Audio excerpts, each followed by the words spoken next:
ہمارے نوجوانوں کا ایک ترجمانی کرنے والا سوال، یہ سوال جو ہے ہمارے بھائی نے کیا ہے، وہ سوال بہت اہم ہے۔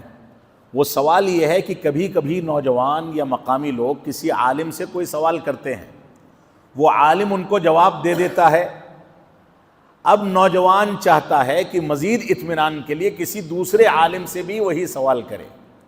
یہاں پر کئی ساری چیزیں ہیں۔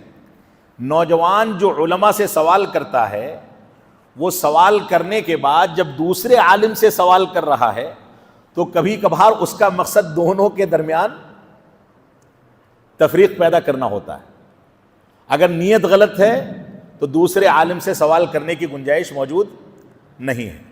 سوال کے جواب کی نوعیت پر، یہ سوال کی نوعیت پر اس مسئلے کو سمجھا جا سکتا ہے۔ سوال کی نوعیت اگر اجتہادی مسائل کی ہے، اجتہادی مسائل سے مطلب یہ ہے کہ دلیل کی بنیاد پر یہ بھی عمل کیا جا سکتا ہے، یہ بھی عمل کیا جا سکتا ہے۔ اجتہادی نوعیت ہے تو آپ 2 علماء، 3 علماء، 4 علماء، 5 علماء سے سوال کیجئے، کوئی مسئلہ نہیں۔ جس کے دلائل سے زیادہ اطمینان ہو اس پر عمل کیجئے۔ لیکن اگر مسائل کا تعلق اعتقاد اور منہج سے ہے تو ایسی صورت میں ایک عالم کا جواب کافی ہے، اس پر عمل کریں، دوسرے سے پوچھنے کی ضرورت نہیں۔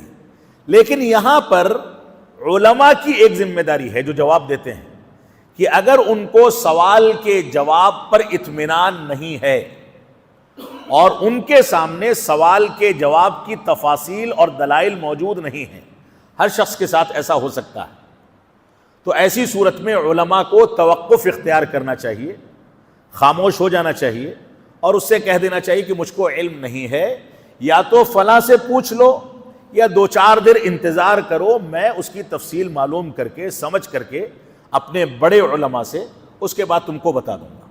لہٰذا علماء کی ذمہ داری یہاں امانت داری کی ہے۔ نوجوانوں کی پریشانی کیا ہے، میں بہت واضح الفاظ میں یہ بات بتا دوں کہ نوجوان اپنے مزاج کے لحاظ سے عالم تلاش کرنے کا عادی ہو گیا ہے۔ وہ کیا کرتا ہے کہ کون سا عالم اس مسئلے میں نرمی کے ساتھ جواب دے گا کہ میرے لیے گنجائش نکل آئے، تو نوجوان ایسے عالم کو تلاش کرتا ہے۔ کچھ مسائل ایسے ہیں جس میں گنجائش نکالنی ہے تو وہ مسائل فلاں سے پوچھے گا، کچھ مسائل ایسے ہیں جس میں فیصلہ کر کے عمل کرنا ہے تو وہ مسائل فلاں سے پوچھے گا، اور ان دونوں سے اس کو خدشہ ہے کہ مسئلہ حل نہیں ہوتا تو پھر اپنی مرضی کا کوئی عالم تلاش کرے گا اور سوال کا صیغہ اور سوال کے الفاظ ایسے بتائے گا کہ عالم سے جواب لے کر کے اور فون کال ختم ہونے سے پہلے ریکارڈ کر کے کاٹ دے اور اس کے بعد اپنے لحاظ سے اس کو استعمال کرے۔ تو یہ دین کے ساتھ خیانت ہے، اس بات کو سمجھ لیں۔ یہ ہنسی کا موقع نہیں ہے، یہ دین کے ساتھ خیانت ہے۔ آپ کو دین کی غلامی کرنی ہے، دین کے تابع ہو کر کے چلنا ہے، تو آپ کو علماء کی قدر کرنی ہے، اور جو عالم دین دلائل کے مطابق واضح باتیں آپ کو بتا دیتا ہے اس کی بات پر عمل کرنا ہے، چاہے وہ آپ کی مرضی کے خلاف ہو، آپ کے مزاج کے خلاف ہو یا آپ کے مزاج کے موافق ہو۔ یہ ہماری ذمہ داری ہے۔